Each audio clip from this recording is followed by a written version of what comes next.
This is Pavi Dinamani with Digital Trends. I'm here at South by Southwest 2019 in Austin, and I cannot believe my eyes because I'm here with founder and CEO of Black Girls Code, Kimberly Bryant. It is so incredible to be here with you today. Please tell us about this amazing company and campaign. So my company or organization is Black Girls Code.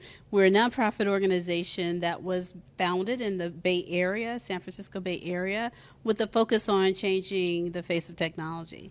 And when we say that, we mean to do that by introducing young women of color, ages 6 to 17, to technology and computer science in particular, with a focus on getting them to become the future leaders and innovators in the space. Absolutely. So, I mean, you are disrupting the norm by bringing women of color into the STEM space. And, you know, as an engineer, I'm intrigued. How and when did this start?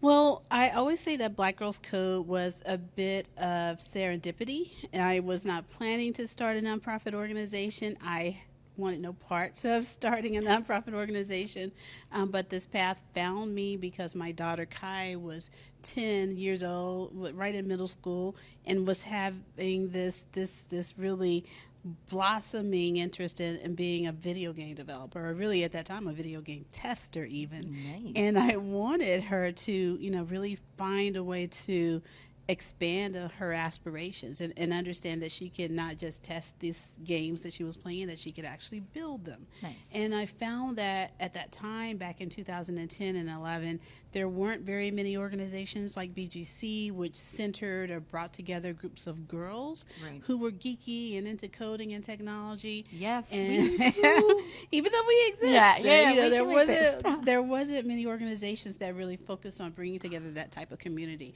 And I really believe, because I'm an engineer myself, that is what she would need to stick with it. Correct. And you're being so low key, but Kimberly just got inducted into the South by Southwest Hall of Fame. That's tonight. That is tonight. So she's just being low key, saying that I don't even know how I started this, but no, she obviously knows what she's doing. She's a keynote speaker.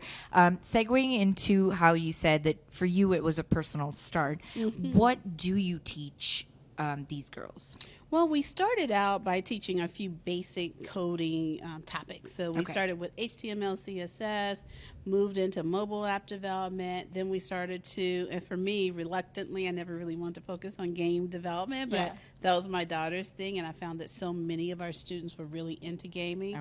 And now we really expanded that. So we teach everything from virtual reality, artificial reality. We teach artificial intelligence.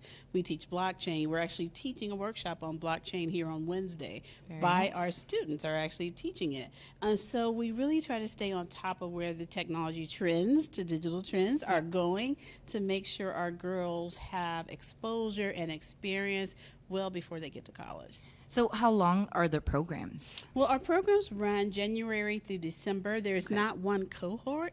We have students with us, our alumni, that have been with us for 7 years, literally, because they continue to tap in where there's an opportunity for them to learn something new, and it's a continuous program. So a girl can start at any age, any point in time in her, school years, and just stick with the organization until she's ready to kind of leave the nest and either go deeper or go on to other things. Nice. So are these, how does it work, say, for going into college? Are they accredited, or is it college credit? There's no college credit at this point for the workshops that we do. They're primarily introductory and intermediate workshops, although we're starting to get into more in-depth, full-stack coding type of development opportunities for our students. But our goal is to get them past that one hurdle, what they get to in high school, which is APCS. And if we could prepare them along the way so they're really confident and actually very literate in coding before they get to that point, we know that that's a key indicator that they're likely to major in CS once they get to college. Excellent. You said the the courses are fairly basic, right? It's a start to everything. So who teaches this? Is it professors or people who've already been in just going to the workforce? Yeah. So one of the things that's very unique about Black Girls Code, and I think is our secret sauce, is that we are a small team, but we're powered by thousands, literally, of volunteers, and most of them come from the major tech companies. So Facebook, Twitter, Google, these are actually working engineers and computer scientists themselves we build the curriculum and we teach them how to deliver it. So our girls are not only getting an introduction to the skill set and the curriculum, they're learning it from a professional that actually does this work in their field today. Excellent. And this is a question I'm assuming you get asked a lot. The name is Black Girls Code. Does that mean if you're Latinx or Asian or any other marginalized community, it's not for them, or how do you place yourself? We really place ourselves as focusing on introducing girls of color. Okay. So that could be African American girls, that could be girls from Latin descent, that could be Native American students, that could be girls that come from an Asian Pacific background, especially for us in the Bay Area. We have quite a strong and large community and that presence in that area. But any girl that comes from one of the traditionally marginalized communities around tech, that is our focus. So our name is always going to be Black Girls Code because we believe it centers this positive focus on what it means to be a woman of color. But we really have a broad range of students that participate in our programs. And in some countries, well, we're only one in the country, in Johannesburg, that even includes... that's fancy. That even includes boys. So in that particular instance, we have both boys and girls in the classroom. So we're really trying to get underrepresented communities engaged and taught how to become the next leaders. Excellent. That's such great allyship because there is implicit bias and things like that. And this is such a great step towards, getting rid of that. Yeah. One question I had was marginalized communities, yes. Does that mean it has to be an underprivileged household to send a child or a girl or... Not at all. So one of the things that we had a conversation about in the beginning is that if you're a person of color, income is agnostic in terms of your access to being able to learn these technology tools. Because in the beginning, I was working in biotech, certainly from a very privileged point of perspective as a family, but even my daughter had limited access to these skill sets. Absolutely. So we want to make sure that they have a broad intersection of incomes in the classes, and we do, because we know that the issue here is not necessarily driven by income, it's driven by access around other personality traits that the students share. Excellent. What are we looking at for costs for such a program? Well, one thing we have in our program, which is a little bit unique, is that we have a small cost structure that they pay to attend a workshop. Say they go to a Saturday workshop, a student will pay $35 for that. If they go to a workshop during the summer or a summer camp, which is 2 weeks, it's about $150 or $199. It doesn't cover the cost of the student, but it helps to supplement a little bit of what it takes to run the program.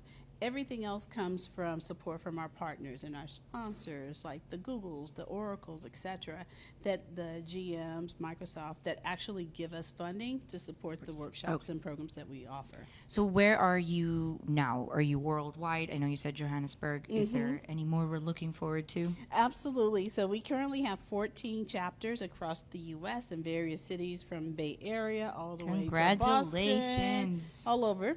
But we're continually looking to expand. Our only international chapter right now is Johannesburg, but we're looking at places like Canada. We're getting requests from places like Colombia. It's very interesting that we continually have all of these requests that come in from all over the world. So we're looking to really be intentional about our expansion because we want to maintain quality, but also see our programs grow and expand to as many girls as we can. Excellent. Is there an app, or how do we access this? There is not an app so much as a website, so they can contact us via our website, blackgirlscode.com. We have a very hearty social media presence so that they can reach us on Instagram, Facebook, Twitter, or reach out to future@blackgirlscode.org. Very cool. Kimberly, tell me this, and I'm sure this is very exciting for you. What does 2019 look like for Black Girls Code? Wow. For 2019, what I'm most excited about is the launch of our Future Tech Boss Initiative, which is really a series of programs to bring together this cohort of BGC ambassadors and alumni. So we're looking to partner with organizations looking for internships, mentorship opportunities for our students so we continue to work with them even when they're in college. Nice. And so this is... everyone has access to this, right? Absolutely. So I could apply to mentor, say, a student? Where or we're I could be- building, we're Okay. building this mentorship program, but this is the launch. We brought 14 girls here with us to South by Southwest and looking to really build upon and expand this program over the next year. Excellent. Well, congratulations for Thank everything you. you've done. She's so low key, it doesn't even make sense. She's accomplished a lot. Very proud, and congratulations. Thank you for interviewing with us, Thank you. of course. And again, this is Pavi Dinamani for Digital Trends from South by Southwest. Thank you for watching.